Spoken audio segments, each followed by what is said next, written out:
हमको अपना आसरा दो, रसमई रस ना बना दो, वाणी माँ वाणी माँ वाणी माँ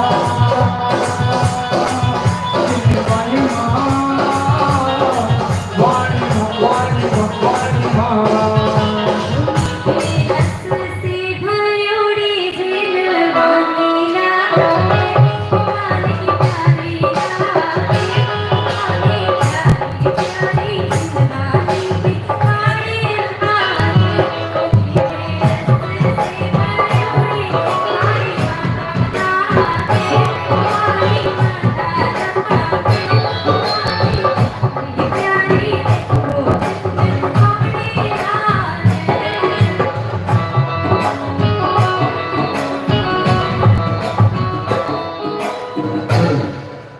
आगे का चलिए, बहुत बहुत धन्यवाद गोधा परिवार और विनायका परिवार।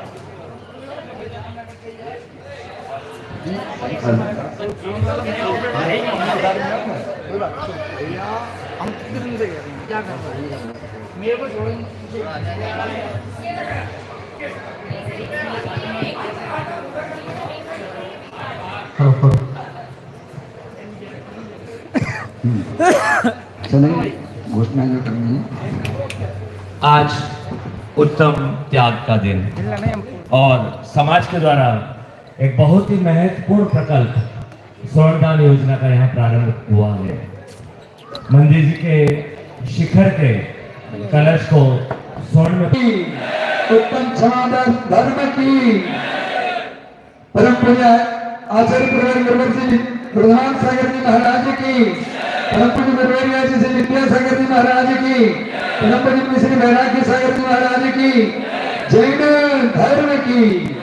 बोलिए परम पूज्य गुरुदेव 108 श्री सुप्रभ सागर जी महाराज की, मुनि संघ की।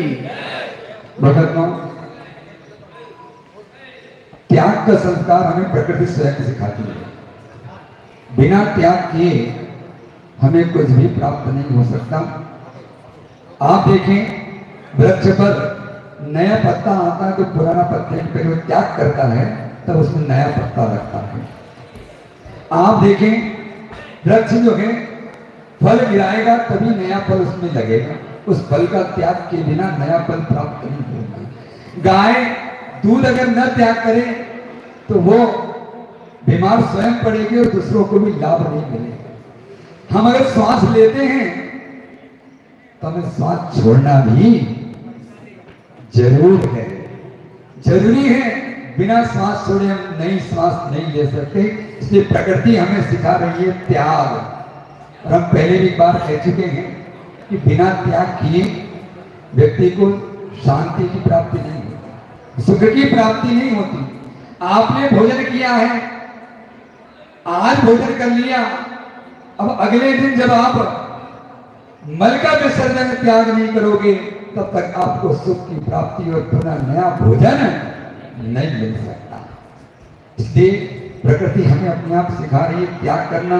कुएं का पानी अगर रोज न निकाला जाए तो वो सड़ जाएगा, किसी काम का नहीं आएगा। उसी प्रकार व्यक्ति अपने अगर श्रावक अपने जीवन में धन कमाता है, धनोपार्जन करता है, अर्थोपार्जन करता है, अगर वो दान न दे, क्योंकि आचार्य ने कहा धन की 3 स्थिति होती है, भोग, दान या नाश। अगर आप उस धन का उपयोग भोग में नहीं करोगे, दान में नहीं करोगे तो निश्चित हो जो धन है वो नाश को प्राप्त हो जाएगा। इसलिए हमारे जीवन में और आप लौकिक जीवन में भी देख लें, बिना त्याग के आपको कोई वस्तु मिलने वाली नहीं। आप बाजार जाते हो, आप कोई वस्तु लेने गए तो आपको पहले धन का त्याग करना पड़ेगा जब आपको वस्तु की प्राप्ति हो। ऐसे ही आप चाहते हो सुख प्राप्त करना चाहते हो, पापों का प्रक्षालन करना चाहते हो, तो हमारे जीवन में का मार्ग अवश्य आना चाहिए। बिना त्याग किए हम सुख की प्राप्ति, मुक्ति की प्राप्ति नहीं कर सकते। इसलिए और विशेषकर आचार्य ने कहा गृहस्थ जीवन में रह करके गृहस्थी को अगर वो त्याग न करे तो उसका वो जीवन व्यर्थ हो जाएगा। क्यों? क्योंकि गृहस्थ जीवन में रहते हुए आरंभ की कार्यकर्ताओं और आरंभ आदि के माध्यम से जो पाप उत्पन्न हुआ है, उस पाप का वो कैसे दूर करे, उस पाप का प्रक्षालन कैसे करे। आचार्य समर्थ भद्र स्वामी रत्नगण शौकाचार्य में कहते हैं, ग्रह कर्माणि जीतम कर्म विमर्शिताम खलु ग्रह विमुक्तानाम अतिथि नाम प्रतिपूजा रुधिर मलम धावते वर्ते।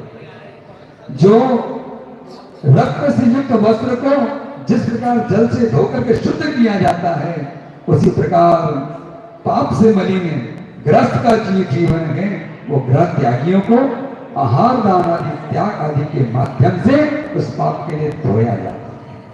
पाप का प्रक्षालन करने के लिए त्याग अनिवार्य है। बहुत सी जगह हमने देखा दान पेटी में दान पात्र नहीं लिखा हुआ, पाप प्रक्षालन पात्र। हम इस दान के माध्यम से, इस त्याग के माध्यम से अपने पापों का प्रक्षालन करते हैं। इसलिए जीवन में अगर आप सुख की प्राप्ति करना चाहते तो सबसे बड़ा सूत्र है, त्याग से सुख शांति की प्राप्ति हो सकती है। बिना त्याग किए आज तक कोई भी मुक्ति को भी प्राप्त नहीं हुआ। हमारे आचार्यों ने दो प्रकार की व्यवस्था बनाई है, त्याग रूप, एक दान रूप। त्याग तो स्वयं पर आधारित है,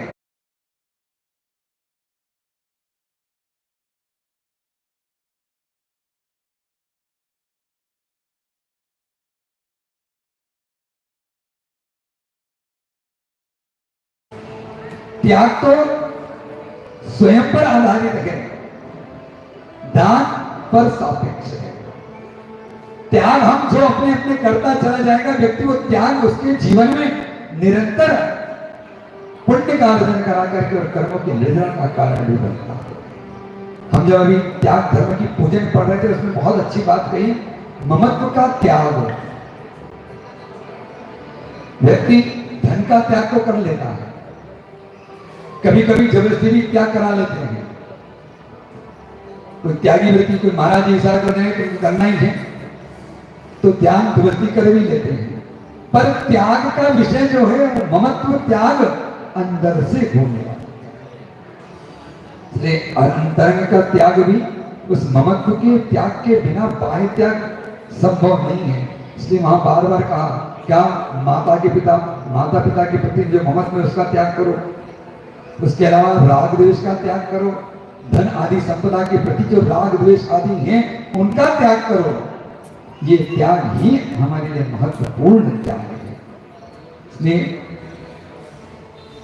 जो व्यक्ति अपने जीवन में पाप का अर्जन निरंतर कर रहा है, इसका 24 घंटे में से मात्र आधा पौन घंटा धर्म के कार्य में लगता है, बाकी पूरा का पूरा दिन, पूरा का पूरा समय उसका 23.5 घंटे उसका पापमय ही जीवन होता है।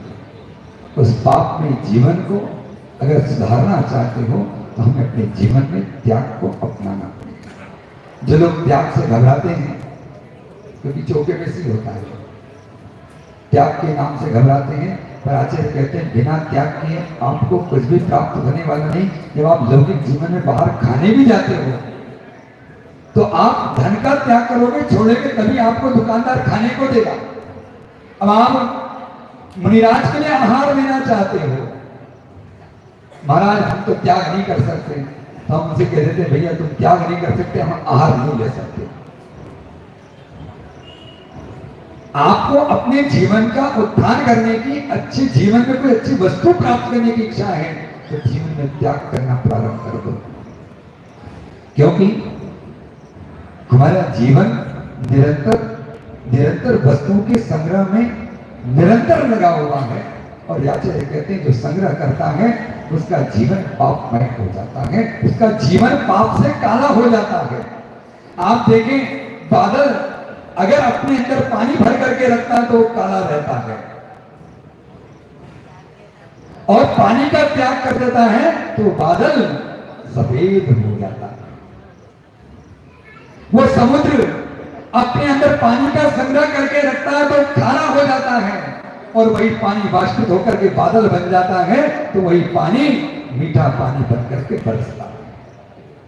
इसी प्रकार जो अपने जीवन में सुख प्राप्त करना चाहता है, शांति प्राप्त करना चाहता है, तो वो जीवन में त्याग करना प्रारंभ करता है। जो अपने जीवन में कर्म रूपी कालिमा लगी, उस कालिमा को दूर करना चाहता है, तो वो त्याग करना प्रारंभ करते हैं। हमारे आचार्य ने 4 प्रकार का दान कहा, दान कहें, त्याग कहें, 4 प्रकार का दान कहा, आहार दान, औषध दान, उपकरण दान और अभय दान या आवास दान। उन दानों में आप देखना, आवास दान में कौन प्रसिद्ध हुआ? हमारे आचार्य को पता है कि मनुष्य का स्वभाव जो कहें थोड़ा टेढ़ा है। कैसा है? सो गए क्या? नहीं तो सुबह 4:30 बजे जगे हो तो सो गए हो, नींद तो नहीं आ रही। मानव स्वभाव कैसा है?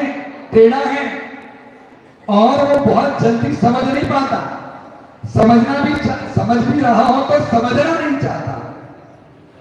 इसीलिए हमारे आचार्यों ने पुराण ग्रंथों में सुलझे हुए तिर्यकों के उदाहरण दे करके उलझे हुए मनुष्यों को समझाया। अब अभय दान में सूकर प्रसिद्ध हुआ। कौन प्रसिद्ध हुआ? थोड़ा जोर से बोलो, मुझे कम सुनाई देगा। सूकर प्रसिद्ध हुआ। भगवान की पूजा में कौन प्रसिद्ध हुआ? एक मेंढक। आचार्य समंत भद्र स्वामी ने पूजा को दान के अंतर्गत लिया है। वो भी एक प्रकार का दान है, और पूजा में मेंढक प्रसिद्ध हुआ। आचार्य समंत भद्र स्वामी, जो कि सबसे तार्किक आचार्य माने गए, जिन्होंने भगवान की भी परीक्षा करके भगवान को नमस्कार किया, वे आचार्य अपने ग्रंथ में पूजा में प्रसिद्धि में सूकर मेंढक का नाम लिख रहे हैं, आवास दान में सूकर का नाम लिख रहे हैं। किसी मनुष्य का नहीं। उनको पता है कि मनुष्य त्याग करने के विषय में बहुत कंजूस है। उसे जब तक दूसरों का उदाहरण न दिया जाए, दूसरों को, जैसे खरबूजे को देख करके खरबूजा रंग बदलता है, ऐसे यहां जब तक कोई दान के नाम की घोषणा नहीं होती ना, तब तक भावना नहीं बनती। महाराज 2-4 नाम आने लगे तो फिर लाइन लगती, हमारे भी लिख लो, हमारा भी लिख लो, हमारा भी लिख लो। इसलिए प्रारंभ तो किसी न किसी को करना पड़ता है। व्यक्ति सोचे कि वो प्रारंभ करें, वो प्रारंभ करें, दूसरों का इंतजार मत करो। जो पहले देगा उसको सबसे ज्यादा पुण्य का अर्जन होगा। क्यों? उसने शुरुआत की है। इसलिए दान देने के मामले में पीछे मत रहना। खाने में तो सबसे आगे पंगत में, पहली पंगत में पहले स्थान पर बैठते हैं। गलत कह रहा हूं क्या मैं? तो हाथ तो भर जोर से जरा। जीवन में तो सबसे पहली पंगत में, पहले स्थान में, पहली पंक्ति में बैठेंगे, और दान देने की बात आएगी तो देख लो कितना दे रहा है, उनको देख लो कितना बोल रहे हैं, उसको देख लो कितना। अरे हमें जितना देना हो, हमारी सामर्थ्य के अनुसार हम पहले उस दान की घोषणा कर दें। हम दूसरों की देखा देखी अगर दान देते हैं तो हमारे को दान का वो फल प्राप्त होने वाला नहीं। दान दूसरों की देखा देखी नहीं, अपनी सामर्थ्य के अनुसार तुरंत उस दान की, और दान के साथ दिया जाता है। हम आपको बताएं, आचार्य परम पूज्य प्रथम आचार्य शांतिसार महाराज जी के सानिध्य में सम्मिश्र शिखरगी में उस समय 1926 में पंचकन्याक हुआ, और ऐसे ही कलशारोहण की बोली लग रही थी। जैसे आपके यहाँ भी कलशारोहण के लिए सोने की चर्चा चल रही है, उस समय वहां मंदिर जिनाने पर कलशारोहण करने के लिए, स्वर्ण कलश के लिए बोली लग रही थी। और बोली बढ़ते बढ़ते उस जमाने में 1 लाख रुपया तक पहुंच गई। सन 1926-27 में आप सोच लो 1 लाख रुपए की क्या वैल्यू होगी। आज के 10 करोड़ रुपया, उस समय 1 लाख। अब वो बोली 1,15,000 में एक सेठ जी ने ली। जिस व्यक्ति ने 1 लाख तक बोली लगाई थी, वो व्यक्ति आया और समिति के सामने उसने कहा ये 1 लाख रुपए आप संभालिए। बोले भैया बोली आपकी थोड़ी है। बोले 1 लाख रुपया मैंने दान करने का मैंने विचार कर लिया था, मैंने बोली लगाई थी, ये 1 लाख रुपया मेरे लिए निर्माल्य हो गया है, मैं ये 1 लाख रुपया समर्पित करता हूं। ये दान की भावना थी उस व्यक्ति ने, जिन्होंने 1,15,000 1,15,000 की बोली ली थी। वो कहता भैया ये कलश तुम ही चढ़ाओ। कि नहीं, बोली तो आपके नाम पे छुट्टी है, कलश आप ही चढ़ाओगे। पर मेरे भाव थे, मैंने बोली 1 लाख तक के लगाई तो मेरा लिए तो निर्माण, लेकिन उसको दान ही देना है। हम लोग तो क्या सोचते हैं, बोली लगाई थी, मान लो 21,000, 20,000, 50,000 तक पहुंच गए। अब दूसरी बोली चालू होगी तो वही 11,000 से बोलोगे। उनसे कहने की कहां तक तो बोल दिए, अरे 50 तक तो बोल दिए, बोल तो नहीं 11 से चालू। अरे हमारे मुंह से जो निकल गया वो दान हमारा, अब अगर हम रखेंगे तो हमारे निर्माल्य के समान हो गया। उसको तो दान दे ही देना चाहिए। ये दान वास्तव में सही दान है। जैसे पिछली बार की किसी ने हमें सुनाया कि एक माँ थी, वो जिनके पास ज्यादा कुछ नहीं था, सोने की 4 चूड़ियां उसने अपनी दान कर दी। आचार्य कहते हैं करोड़ों लाखों रुपए की संपत्ति वाला 1 लाख रुपया दान देता है, और जिसके पास कुछ नहीं है वो 1 रुपया भी दान देता है, उसका वो 1 रुपया महत्वपूर्ण है, क्योंकि उसने अपना सर्वस्व दान किया है।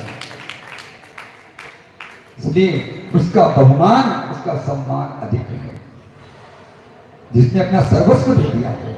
इसलिए जीवन में जब भी अवसर आए दान करने का, तो दान करने से चूकना मत, और दूसरों का इंतजार मत करना कि हम परिवार से, और होता है लगभग यही होता है।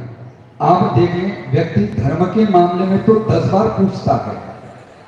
क्या सुनना मेरी बात बड़ी ध्यान से, धर्म के विषय में तो 10 बार पूछेगा। अगर घर में कोई दान लेने आया है और घर में पिताजी नहीं है, बेटा है, तो क्या कहता है वो, पिताजी अभी पापा नहीं है, पिताजी नहीं है, उनसे पूछ करके मैं बता दूंगा। पिताजी हो तो क्या कहेंगे, अभी बेटा नहीं है, सबसे घर परिवार से पूछ करके फिर मैं बता दूंगा। और ये बेटे के दोस्त का फोन आ गया कि आज अपने को हाईवे पर ढाबे पर खाने चलना है, तो कहता है दोस्त से कि पिताजी से पूछ करके बताता है क्या, पूछता है क्या, कहता है क्या, तो जोर से बोलो ना। यहाँ बहुत सारे लोग हैं वो हाईवे पे जाने वाले हैं।